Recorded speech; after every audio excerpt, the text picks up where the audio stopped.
This is Tom Grassi, and this is 30 and 30, and you're watching Illogical Canadian.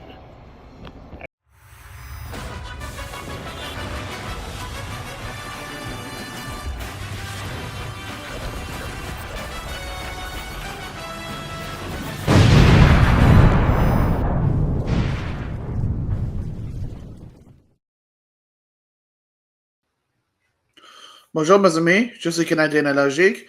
Welcome back to another week in review. Week 9 has come and by. Week 10 starts tonight. I know I'm recording this really late, I'm sorry. But week 9's done. A lot more bullshit happened. A lot more injuries happened. Because the NFL can never let us have anything fucking nice anymore now, can they? It just seems like the more the season passes, the more bullshit they try to fucking push on everybody. Does it surprise to anybody? Absolutely the fuck not. So enough of this bullshit. Let's just get ourselves right into it. Come one, come all to the very spooky attraction known as Thursday Night Football. We go to the haunted house of MetLife Stadium where we watch the New York Spooky Ghost Texans take on, I guess, the dumpster fire Jets. I don't know how, I can't think of a hauling acronym for them.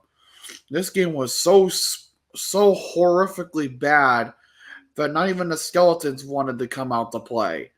This was awful football. Absolutely awful. Awful football. I'm surprised fucking both teams kept their coaches after this game. But the Stroud did not look good, whereas Aaron Rodgers looked decent. The Texans, as much as they tried to do something, they couldn't get anything going. And I think that's what was their weakness at the end of the day. Their inability to somehow get by the Jets, who surprisingly did a damn good job in this game. Not expected out of the Jets, in all honesty. You never expect anything out of the Jets. But the Jets come away with the win somehow, some way. And the rest, in that case, is history. Yeah, this game was honestly, wait, good? You mean to tell me that shitty Miami team is actually putting on good games now? No, I'll be a son of a bitch. It's actually what they fucking needed for once. A good game against a good opponent in the Buffalo Bills. A good win for the Dolphins. You know, this should be easy for Miami. Wait. And this is the part of the show, kids, that I have to tell you that Miami's defense absolutely fucking sucks. No matter what their offense can do, their defense always fucking holds them back. This is not a game of which offense is better. This was a game of which defense was better. And the answer was very clearly Buffalo's because they were able to hold them back just enough and Bass was able to get the game winner. Seriously though, Miami, what the fuck are you doing? You guys looked like fucking these big beasts coming into the season. Everything fucking fell apart by week 2. Yeah, and that's indicative of how your season's going. This is a major step back from years past. Either you guys are gonna have a fucking season resurgence like you did, like Buffalo did last year, or you guys are just eternally fucked for the rest of the season. My money is on neither. My money is just on a full-on collapse. Holy shit. Bo Nix, I guess he reverted back to his old fucking form. You see a touchdown in the stats thing on Denver's quarterbacking? Yeah, that wasn't from Bo Nix. That was from Cortland Sutton. Yes. They did a fucking Philly special. How the fuck? I will never know. But it didn't matter because Baltimore basically kicked their dicks in the fucking dirt anyway. Considering, Baltimore's a stronger fucking team this season. And I thought Denver had a shot worth hell, but I guess fucking not. Whatever the hell happened there, really can't fucking say. Let's see, I'm trying to think of what ways to shit on the Broncos. Oh yeah, you let up 41 fucking points to a team that you could have had a closer game with. Your offense just looked completely fucking terrible. You couldn't get a ground game going to save your fucking lives. And your defense crumbled under fucking pressure like it was a goddamn chocolate chip cookie. And you wonder why people shit on the Broncos all the time. Exhibit fucking A. The fact that they couldn't even keep a close game with the fucking Ravens. God, when the hell do these teams ever learn that trying to do anything anymore gets you nowhere? Because it always just circles back to the bullshit. Welcome back to Is Cleveland Dog Shit? The part of the show where we just ask the one question, is Cleveland dog shit? On today's rendition, we have the Los Angeles Chargers coming to town. This is a Chargers team that's still trying to find its place in the AFC West. And hopefully a win here would solidify things for the Chargers. Let's see. Herbert did fucking phenomenal in the air. Okay, that's a good start. Quentin Johnson torched that defense. Okay, despite only having 4 receptions, but okay. It's pretty good. J.K. Dobbins having a nice little game for himself with 2 touchdowns. Okay. Now let's compare that to the Cleveland Browns. Oh, boy. 3 picks by famous Jameis. Good to see his turnover bakery is back open. Nick Chubb is still kind of waving off the injury cobwebs. I understand that. I'll give him a pass. Tillman's probably one of the bright spots on this team that they have left, other than David Njoku. Well, now we bring up the important question: is Cleveland shit? The answer is yes. The answer is always yes. Even with a win, the answer will be yes. Because the Browns make us wish we never watched football in the fucking first place. Okay, New Orleans, pep talk. Pre-game pep talk here. You're going up against the fucking Panthers. You guys beat the shit out of them in week 1. Okay, and I know you lost 6 straight. You guys should be fine. Now get out there and do what you did in week 1. And you lose to fucking Carolina. Your defense couldn't do anything to stop the Panthers, so you just figure, fuck it, we ball. Congratulations, you just handed the worst team in the NFL their second fucking win on a year. And now you've lost 7 fucking straight. Do you feel proud of yourselves yet? Because I sure as hell am not fucking proud of you. In fact, I'm sure ownership has something to say about this. Oh, speaking of the devil, it's them right now. Yes. Oh, you fired Dennis Allen. Oh. Took you fucking long enough, dick. Yeah, Dennis Allen's fired. No fucking surprise there whatsoever, right? Right. It should have happened after the end of last season, but you know what? We don't know fucking anything worse shit. Congratulations, New Orleans. You guys are subject to whatever the fuck you guys are subject to. But 2-7, your season pretty much wrapped the fuck up. There's nothing you can do. So your best step there is to trade Marshawn Lattimore. Because that's a way to boost team morale by trading your fucking prime guy. Carolina, you celebrate your win by trading Jonathan Mingo to Dallas. Actually, I'll get to that part in a little while, but Carolina at least do one for once. And speaking of dick punches, here we have another dick punch. This time by the lowly Bengals. Granted, they were playing against the Raiders of all fucking teams, so this was probably the most oblivious one that can ever be had in the history of ever, but I mean, I really don't know what you were expecting out of that one. This is just the same old shit time and time again. The same old shit that comes back to bite you in the ass. Only in this case, the Bengals actually fucking played like they wanted to win. I mean, look at Joe Burrow. 5 touchdown passes. Chase Brown even had a fucking great game of 120 yards. This is the type of shit that we need more of. So the Raiders lose again. And what's the wise decision that they do? They look to the offensive coaches and they say, you, fuck off. Luke Getzey is gone. A couple of other offensive coaches are gone as well. They cleaned fucking house on that side of the ball. Yeah, because offense was totally the main fucking problem with this team. It totally wasn't that shitty defense or anything. Totally wasn't the fact that, you don't have a defense worth jack dick other than Max Crosby. Totally not the reason why. No, there's nothing there. No. Oh, what? No defense? Oh, no, that's bullshit. I don't know what you're talking about. They have no defense. Let's just keep that between us and move on.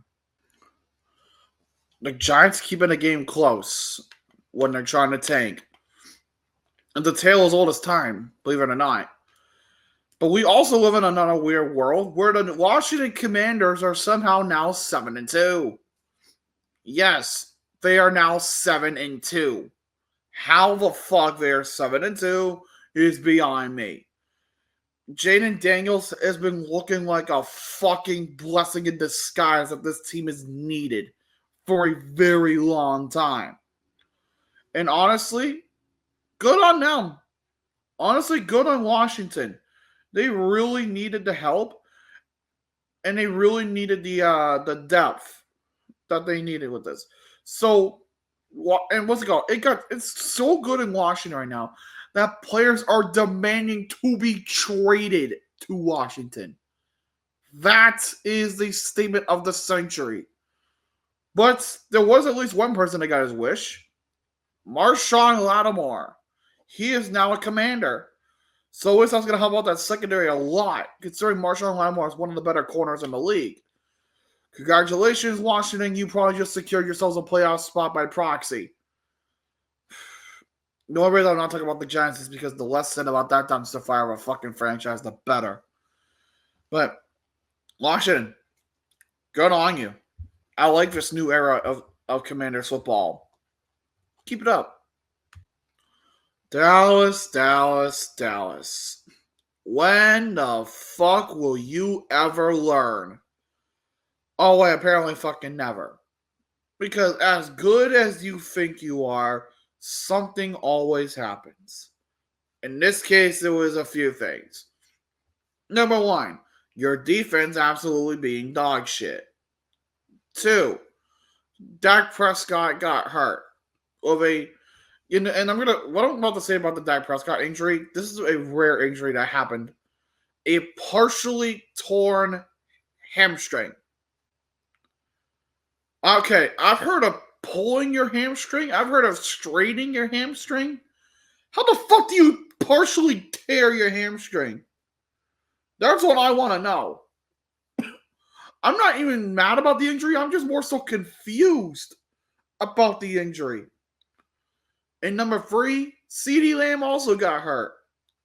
So congratulations, Dallas. You are eternally fucked. As for the Falcons, at least you beat a fucking Cowboys team that is really beginning to think about heading to Cancun this season. I'm just saying, the trip down doesn't look like a bad idea for them this time of year. But Atlanta looks really good somehow. Maybe that coaching change was probably the best thing that could have happened to them. Or maybe Kirk Cousins, having a career renaissance at 30-something years old was a good thing. But then again, what the fuck do I know? I'm an illogical Canadian. So it's clear. Whoever loses this game would have best odds for number 1 overall. And that's mainly because Carolina decided to fucking win and cost themselves that spot. So, we got New England and Tennessee, huh? Alright. Drake May actually looked really fucking decent this game. Well, goddamn. If only he had more fucking receivers. And I mean decent receivers, not some of these ragtag guys that just kind of go out there for the sake of it.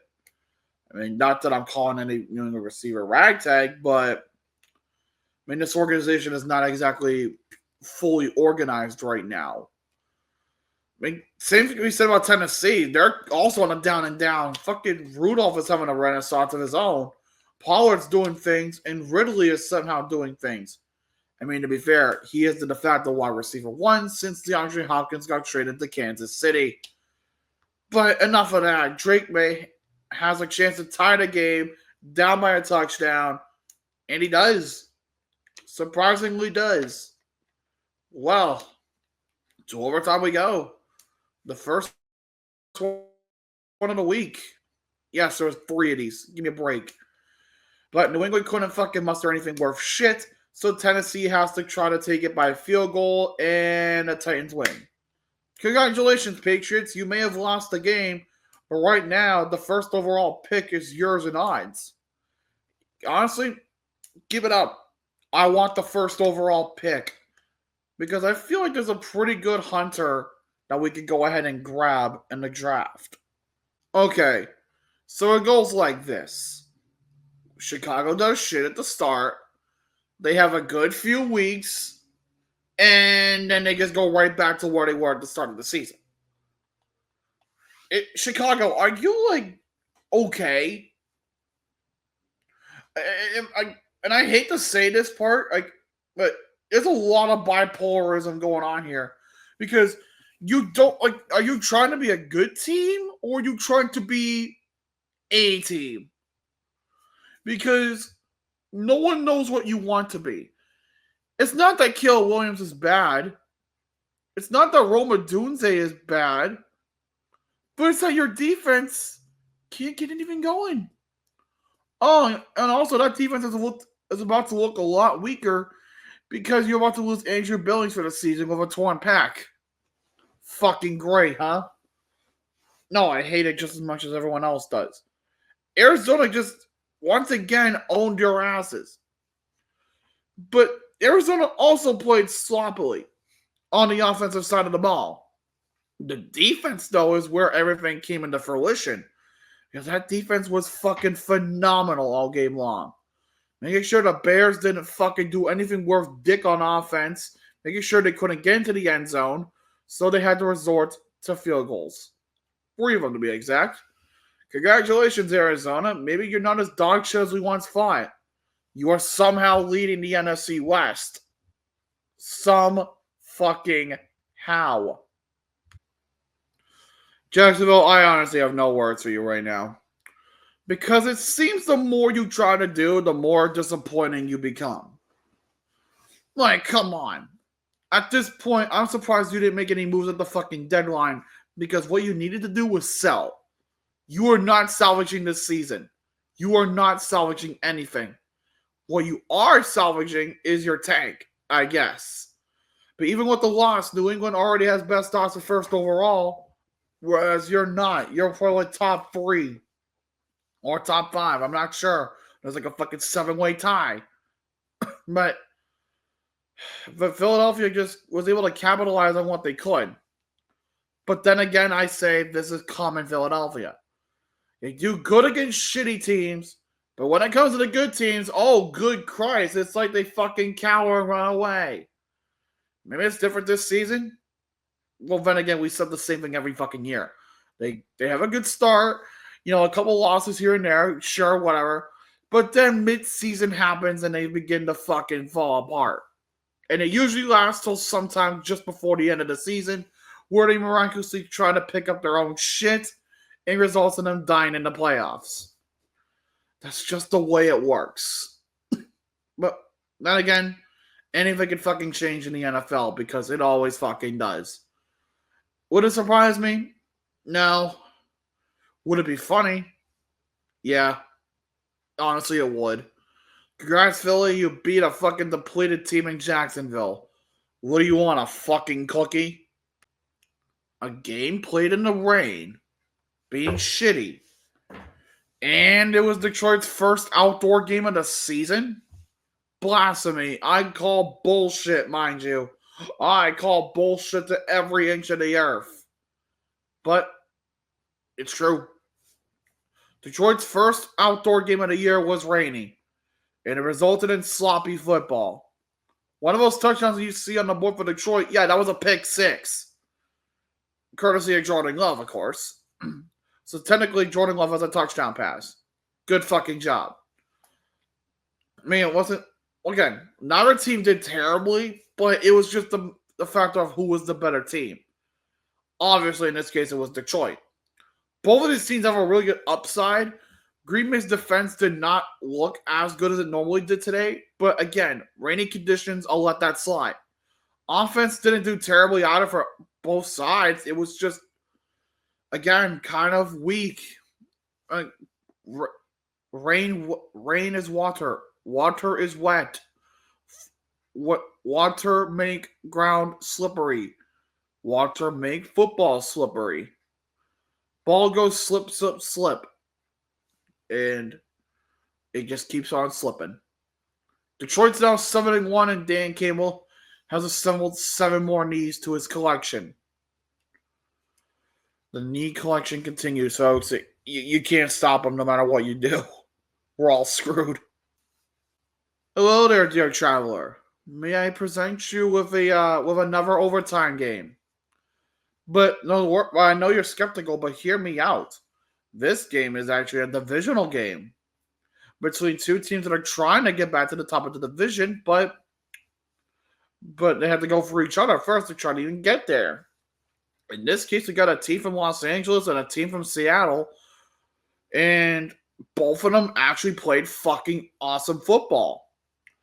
Hell, it's even so good that one guy got ejected for throwing a punch. Oh, you think I'm kidding? No, Puka Nacua got ejected for throwing a punch. That was fucking funny. Other than that, like, both teams fucking slang the ball around, torching defenses, salting the earth so that way nothing could grow on either side of the field again, and everything just went to complete shit. But in a good way. This was a good game. It came down to overtime. The Rams had possession, and they won it immediately with a touchdown. So, congratulations, Seattle. Your attempts to not keep losing results in you continuing to lose. But at least you're not too far back in the division lead. As to the Rams, are you guys in first place? No, it's Arizona. You're leading Arizona in first place in 2024. Right. Turn the fucking page on the script. Hey, kids. Do you guys want to see mediocre football that's easy to understand, even for the simplest of minds? Well, here you go. Vikings and Colts. Probably the easiest game to fucking describe in just a few words. Indie shit, mini good, somewhat. Defenses, okay. Offenses, kind of lacking. That's really all you can say. Realistically, that's all you can say. Like, look at, right? Just hear me out. Josh Downs is good. But this was just awful football from both sides. This was merely a defensive game where instead of trying to score more points than the team, it was about which defense could get more stops. And that's exactly what this was. Not a lot of much. I mean, look at 3 interceptions here. There were 3 interceptions in this fucking game. Hell, this is also the game that kickers forgot how to fucking kick. Yeah, miss kick after doink after doink. And I wish I knew what the fuck. But the answer, it really is, we will never know what the fuck. Sure, the Vikings won and snapped that 2-game skid they had. But again, I ask, does it really matter? Well, we have reached Monday Night Football. A game that was actually decent and had less Taylor Swift. Even though they did show her a couple times. But it was less than what they normally do, which is an improvement in the right direction. Yes, we want to be sure. The less Taylor Swift, the better. Let's keep it that way. Jot that down in your notes, NFL. The less Taylor Swift shown on television, the better. I mean, okay, Tampa Bay actually had a decent game, but it's where their defense lacked their offense gained. And whenever the offense lacked, the defense gained. But you cannot stop Kermit the Frog Mahomes. You can't. For some reason, he has this weird dark voodoo magic, and DeAndre Hopkins was actually fucking slinging the ball around. Yeah, and kill the cat. Kareem Hunt gets another touchdown. This time in OT to win the game. All because the Chiefs just can't stop winning on goddamn fucking coin flips. Gotta love the NFL and their bullshit, folks. Because this is all we're ever gonna get. And that will do it for this week. Sorry I came out late. As usual, shit came up and all that. I had to fix things in what we're here. But thank you guys for watching. Hope you guys did enjoy. If you did enjoy, please feel free to leave a like, comment down below any video suggestions you guys may have.